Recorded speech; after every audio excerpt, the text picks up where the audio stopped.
God, thank you for all the ways you show up. It is amazing. I say it won't be amazing, and I'll expect it.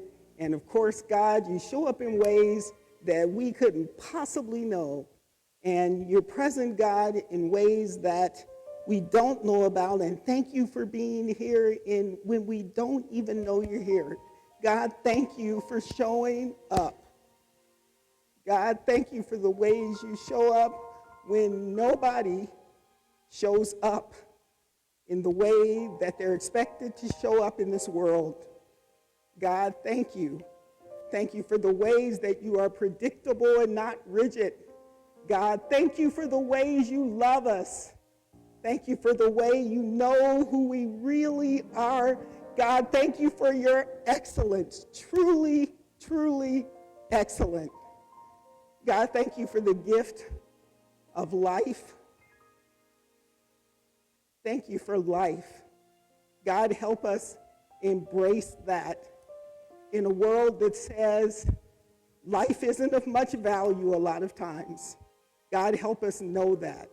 And God, I ask that you help me align with your presence in my life, your presence in this very moment for each of us in the ways that we need wherever we are on this planet right now and on demand in the future. Thank you, God, for being who you are. Amen.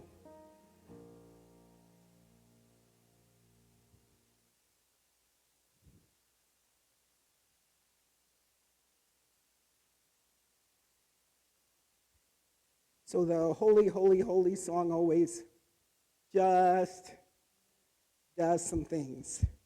It's a very old song. It's one of those early church songs for me. Very profound. And so feeling so grateful, and thank you for all of you singing, and thank you, Minister Deidre.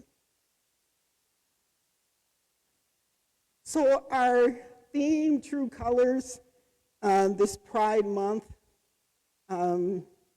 has been really profound in many ways.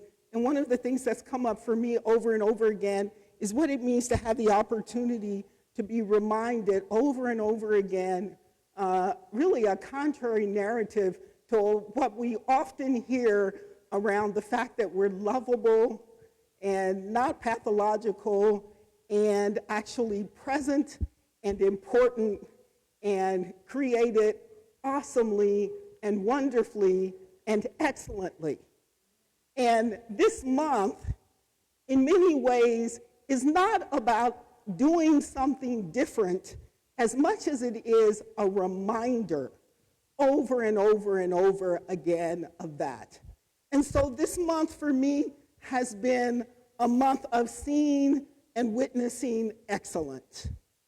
And so last week during service, this song, "Oh God, how excellent is your name in all the earth," was sung, and it has come back to me throughout the week, and I love the song, and it came up again for me, and actually the theme for this message is excellence, and I want to talk for a few minutes about excellence, and those things fit together, the song and the few words that I want to say now. So this business of excellence and witnessing it across our SGL, LGBT2S, QIA plus communities, intersectionally, has been absolutely amazing. And you know, when I go through these letters that we have different ideas and feelings about, and I'm going to bring up my parents a few times during this time, I think about my father, and I don't know if I've mentioned this before, but I think about my father and I think about what it means to name ourselves. One of the markers of oppression is we don't get to name ourselves. Other people name us. Whatever it is, when somebody has power over, they get to name you. And so there is something about all those letters, however those letters move and change, and wherever they go and whatever they mean, they are about naming ourselves. And so when I see a new letter and I go through and say, okay, I hadn't caught up with that one. So let me learn that. Let me see how if that fits me in some kind of way. And what does that mean about the community? I get to think about how I get to name myself. As a Black person in the United States, my father went through about 4 different legal ways of being named. And then there were all the vile things he got called in his life. He was born in 1904. And so from colored to Negro to Black, which he and I had lots of conversations about why I want to be called Black at the time, because at the time, that was pretty controversial. And so the whole thing about the conversation about we get to name ourselves is really important. So the letters have some interesting meaning. So across the communities we're in and whatever we understand about ourselves and the communities within those communities and how we might make space to try to hold ourselves and each other in those communities, this excellence has come up over this month in a more thick way, perhaps, because these events allow us to pay more attention. So one of the things about excellence is it shows up really early in our lives in a really high-stakes way. One of the first places it shows up. So where does excellence show up in our lives early? When you think of the word excellence, where does it show up in our lives? Anybody got an idea? School. It's one of the first places. And so excellence shows up really early. It also very often shows up in our church communities. But wherever we're gathered, excellence shows up. And so there also tends to be some pain and joy and confusion around excellence. And when I sing that song about Jesus and excellence, I don't feel pain and confusion. I feel like I could fly. And so there is stuff about, so what is this thing about excellence and what is our relationship to it and what does it mean in terms of how we deal with each other, I think deserves a few moments of examination and reflection that we might take with us and think about what it means about being communities and being supportive and being in mission and vision around love and justice in spiritual community. So this concept, as it comes up, brings us back to, I think, where I also want to begin, that again, that we're wonderfully and awesomely made by the Creator. And what I want to just do is offer a moment, and I'm just going to stop talking, and I want to just give you a moment to see if you can breathe that one in. That we're wonderfully and awesomely and excellently made. And to actually take that in and breathe that in and really feel that to the degree that we can. Because that is a counter narrative, and that's real.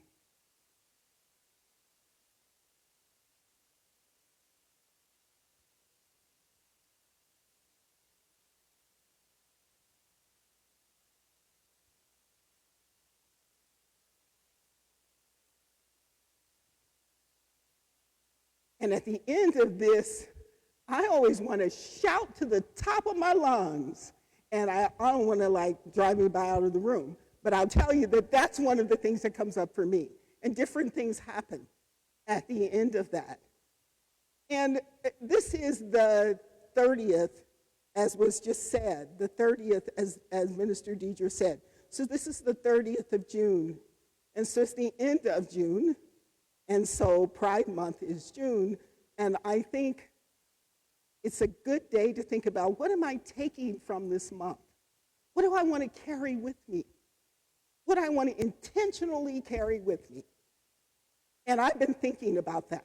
If I saw excellence and took it in this month in our community, if I thought more about how I'm loved and I'm awesomely created, if I thought more about that every day this month, and I did, because it was more present, if I thought that, how do I want to take that with me? So I want to give you 30 seconds to think about, what do you want to take from this month that you may have seen, witnessed, thought about. It could be a feeling, a thought, a place you went, a person you talked to. So let me give you a moment to think about that as well.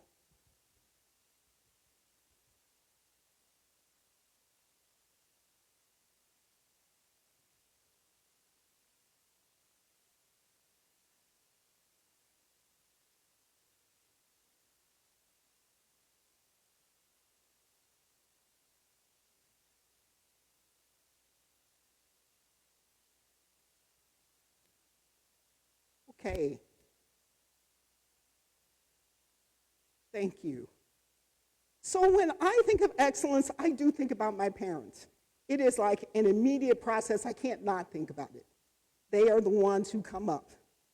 And I think about, that's a body, mind, and heart and spiritual experience. When I think about excellence, I think about them. They valued excellence so much. They talked about it, and they talked about it as high quality work, output, performance, regarding what my siblings and I did, what other people did, how actually that related to their own excellence around many aspects of their lives, in the family, in the church, in the wider world. And I was taught by my parents directly and indirectly that while some people might be considered to have achieved excellence in a lot of areas, that didn't mean that folks were by any means better than somebody else who was excellent in something. And so that was another thing that I learned and took from them. And I'm always wondering, even though I was a parent in this realm for 30 years, I always wonder at how things get delivered from ourselves to our parents, very effectively from our parents to ourselves. And so I think about them for those reasons and the way that has impacted the ways that I think about excellence and what has happened with that. So as this memory arises, and this thing about not character necessarily, and skills, it's also important to think, as I have reflected on my parents and excellence, I've thought about, so what is the source of this intense relationship my parents had with excellence? Because it was intense, it was present all the time. And as I've reflected on it, and some of that time I bought cars and houses for therapists, by the way, reflecting on that.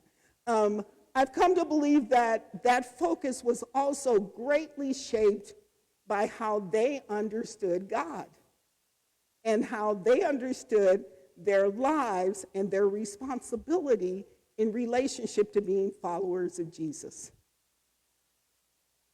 So their belief in understanding and knowing the excellence of embodied Jesus was really important.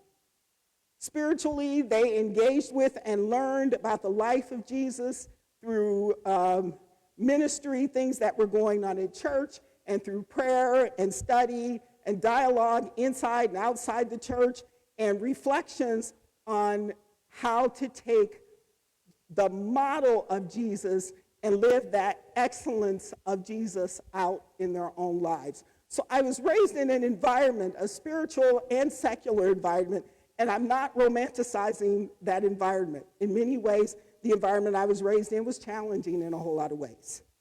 And it was an environment that makes this text from Mark, the Gospel of Mark that you heard, very connecting with regard to excellence, personally and in community, around this incident, this thing that happened in Jesus' life, this dynamic, this story that happened. And I think it invites us to reflect on this excellence, this business of excellence in connection to living purpose and living out our beliefs and our calling in relationship to the divine or God or creator, as we understand that, each of us, in relationship to ourselves and others. And when I say others, I'm now thinking about our more than human siblings and the earth as well. Dr. Robin. And so, going back to our reading, so here's what happens, right? So here's the story in a nutshell from Mark, the Gospel of Mark. So our reading tells us that Jesus has returned to his community where he was brought up, and he's to minister. He goes and teaches in the synagogue, and he teaches with such eloquence and wisdom that people are amazed and in awe of him. And so this is non-conventional Jesus from a non-conventional family teaching a non-conventional gospel. And he's famous. He has this fast-growing ministry, and he's becoming more famous and getting to be known by people around that.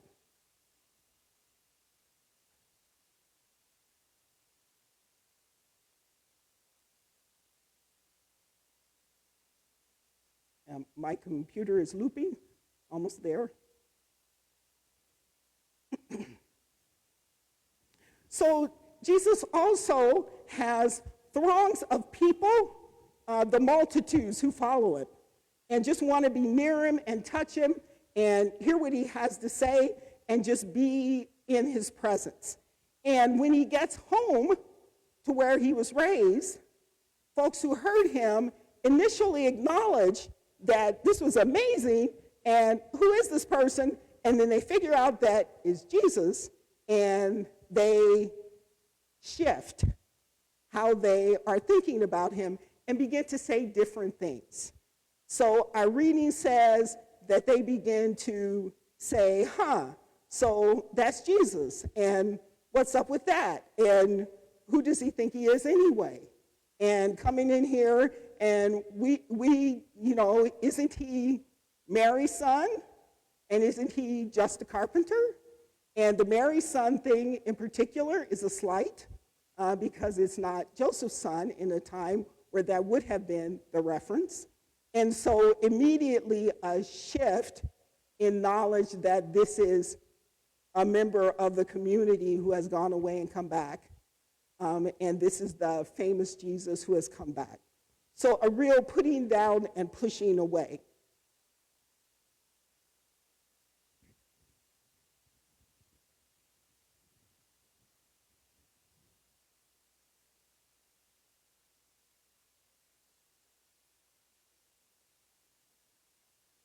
Please take a breath while I try to take a breath and not begin to say things about technology that would have to be edited out. So, and God knows my heart, so almost there.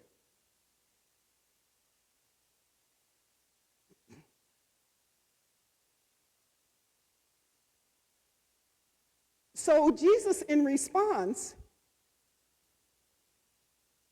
one of the things that Jesus says after doing this excellent teaching, this teaching style that we might call an excellent teaching style with wisdom, and the home folks say, we don't need any of that. Jesus says, a prophet has little honor in his hometown, among his relatives, on the streets where he played as a child.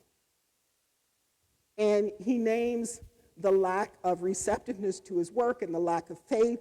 He says, The text says he couldn't get over the stubbornness of the people. He does a bit more healing with some people who are open to that, who are ill, and he decides to move on to other communities where he will again begin to teach as he had been before this incident. So I want to just say a few things about a couple of things in this text that we might think about in relationship to excellence and what it might mean for us. So the first thing is to imagine Jesus and imagine us. I love this text because the text asks us to imagine being in the presence of Jesus, embodied Jesus preaching and teaching, feeling the wonder and the awe and the excitement and the welling up of emotion and spirit and mind and being touched and carried away by Jesus, preaching and teaching. And this moving in the room from heart to heart to heart to heart, being in the presence of that. And by the way, I think if this had been a time when technology allowed, it would have moved from heart to heart to heart across technology globally. So this text is asking us to really think about that, being present in those moments of divine and human excellence that was present as this offering of ministry was occurring. And Jesus had prepared for this over time. This is his adult ministry. And I think this is an invitation to us rather than, well, I couldn't do that. This is an invitation to us to think about our own gifts. What are our own gifts? What is our own movement toward excellence to share in community? What is it we would offer and deepen and broaden in community that would be a contribution in community, in the church, and outside the church? So Jesus' human and divine reality here asks us to wonder about that and to know not only how it would impact others, but to know perhaps the healing and encouragement that comes when we do that. Have you had the experience of the offering and what that does internally? What that feels like? What that does to us when that does happen? So this is an opportunity to reflect on what does it mean to be in progress toward excellence and to offer that as Jesus is here doing in this context. This is also a place to go back to that prayer. God, what would you do through me? So what is that? What is that thing? What is that offering? What is that stillness, perhaps, in anticipation of what that might mean? Something maybe to take with us at the end of this month. Another consideration in this text is, how do we talk about excellence? How do we communicate about it? Are we able to? So I wonder in this text if folks who were paying attention to Jesus, if they really genuinely had difficulty wrapping their minds around this being the Jesus who they knew as a kid. If they really had difficulty connecting that person to the person who they were seeing. And when they figured it out and were able to make the connection, did they have the skills to actually say, you know, that was great? To actually be able to communicate. That was different. That was amazing. Or was that too difficult to do?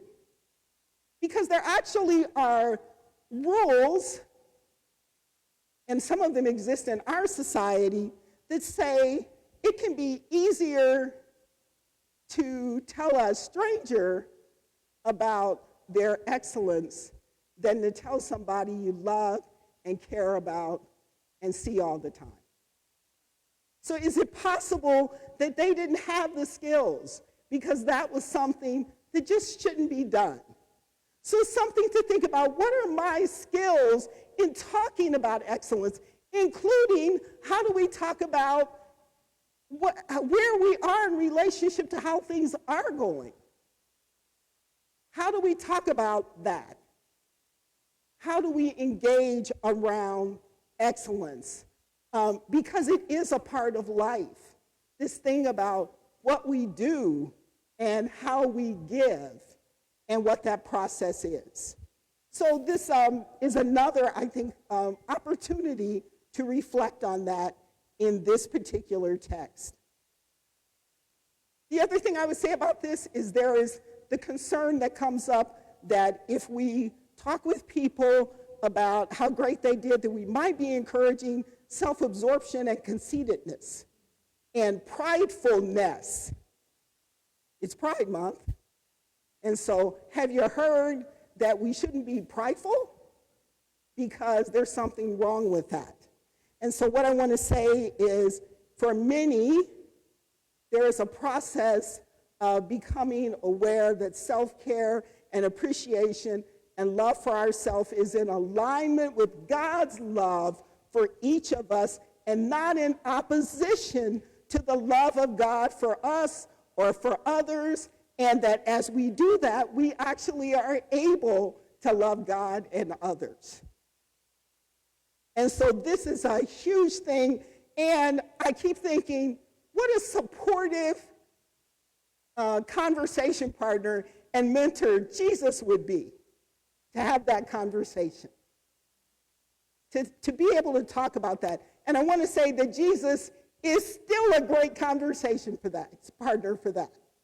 And I think we're a conversation partner for each other around that. And I want to encourage that, because so many of us were taught that we should not think about how big we might be. Don't be too big. Don't be too good. Don't talk about that. And yet God made us as we are. Third, a question is, who gets to be excellent? And so the way Jesus got brought down by the community was, again, to say, you're a carpenter, you're not a rabbi, and to go really to class issues, to go to issues that say, you really are not placed in the society in a way that you really are worth very much. Even though you may be excellent in what you just did, we're now going to put you in your place. And so Jesus was guilty of operating outside conventional structures and needed to experience maybe some horizontal oppression to put him in his place. And so these are things that happen, and it's particularly painful when those things happen from within our own communities. And so the thing that happened here came from within Jesus' own community. And so I want to say that this is another thing that this 2,000-year-old text, I believe, is saying to us about what does it mean to be in community. This is an occupied community. These folks are occupied by empire. And so these things are real. What does it mean to be under pressure and at the same time be in support of each other? And finally, I believe Jesus gives instruction on what to do when rejection of self and gospel comes. And so that is the final thing that is very important here in this text. And so the last part of this, there is a part 2 to this text, where Jesus actually says that he is going to leave and go to a different place. He actually is intentional about it, but he continues the work. He doesn't say, I'm done. I'm not going to do this. He not only continues the work, but the next part of the text talks about him calling his disciples 2 by 2, sending them out to continue the work of spreading the gospel of love and justice. And he gives them a strategy for what to do when rejection occurs, to know that it has occurred, to not take it in too much individually, and to leave without a lot of attention, going somewhere else.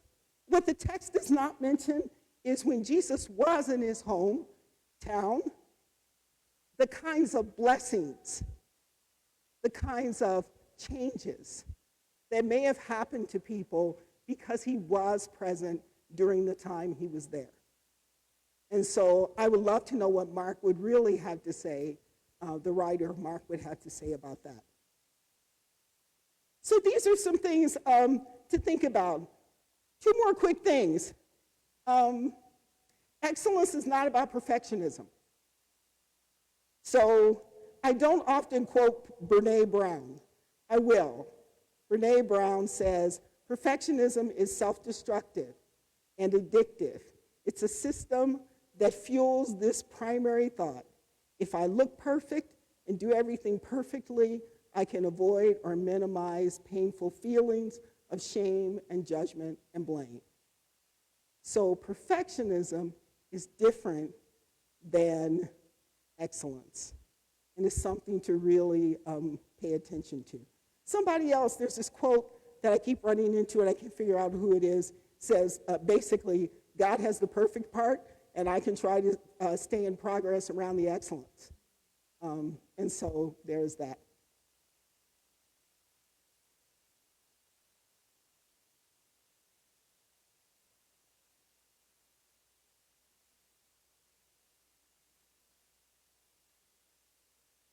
So in what you take from this month, what we take from this month, knowing that it's a month and we get to carry what we have done as we started off, my prayer is that we carry with us, again, the excellence that we've witnessed, the excellence we've experienced, the excellence that we've done in support of others and of ourselves.